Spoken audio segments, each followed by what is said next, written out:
everyone. This is Bill Apter. Welcome to the APTER CHAT. I'm here in Fort Worth, Texas, at the NWA Parade of Champions, and look who I ran into. One of my dear old friends, and not old by any means, the great broadcaster, Mark Lowrance. Welcome.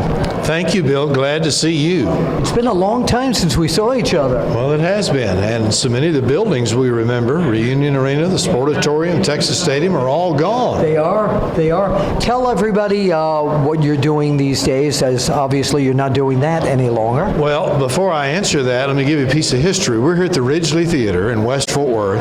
I was an assistant manager here when I was in college. What year would that? Would have been about 1979 or 80, and I haven't been in this building since. But then to answer your question, I'm a United Methodist minister and have done that for 26 years and have a church in Arlington and come to these fun events whenever I'm invited. That's fantastic. Let's go back to the days that I remember best of you, of course, the days of when the Von Erichs were the great powerhouses here in Texas. If somebody says, was there that one moment that you remember calling a match that was just so out there that it still resonates with you?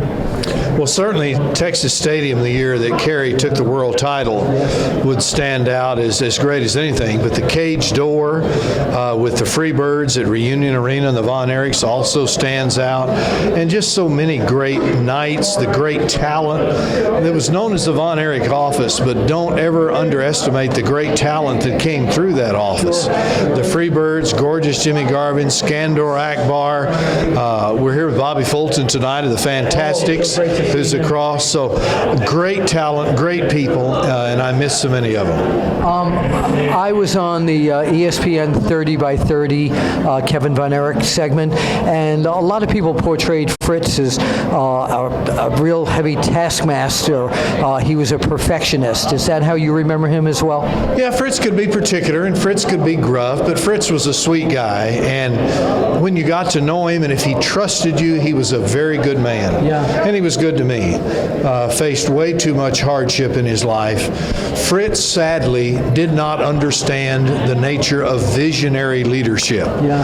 Had he understood what it means to be a visionary leader, the world of wrestling could be very different. To move forward with the product? Yes, and to take advantage of the opportunity that was before him. He just couldn't bring himself to run against his old longtime promoters and was content with what was going on in the Dallas office. And as a result, other people did what he didn't. Okay, so over 100,000 fans are in Texas this weekend for Wrestlemania, the Parade of Champions, Ring of Honor, Evolve, CZW. There's so much going on.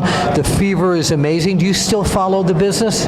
Not a whole lot. The business has changed a lot. Yeah. I've gotten a little more familiar with it just again in the last couple of years as these events have come along, and then I can do some internet research and come up with some of the big names. I see Jerry the King Lawler, who I remember from the Jarrett days of the Dallas office, is doing some TV for WWE. Well, he's been doing that for many years, one of the broadcasters, of course. Yeah. But I always tell people when they say, you're still around and it's changed so much, and what I tell them is that the window dressing has changed. These people are still great athletes, and what takes place in that ring is still a throwback to the beginnings of what we remember. Absolutely. Yeah. Great talent. Where can people find you on social media? Well, I'm not really on social media. There's some Wikipedia stuff. There's some YouTube stuff, but I don't do Facebook. But the YouTube stuff is good. Went to New York a year and a half ago and did a little deal called Voices of World Class with Bill Mercer. Yes, I remember. Who's my friend and colleague, lives over in Durham, North Carolina now. He's doing great. Still comes to Texas to do some baseball for the Round Rock Express minor league team. Wow, that's fantastic. So thank you, everyone, for listening to Mark Lowrance and I. And anything you'd like to say before we go? Just grace and peace to everybody. Thanks for being great fans. And my sign off, if you wouldn't mind sticking your finger out right there, we'll see you at the matches.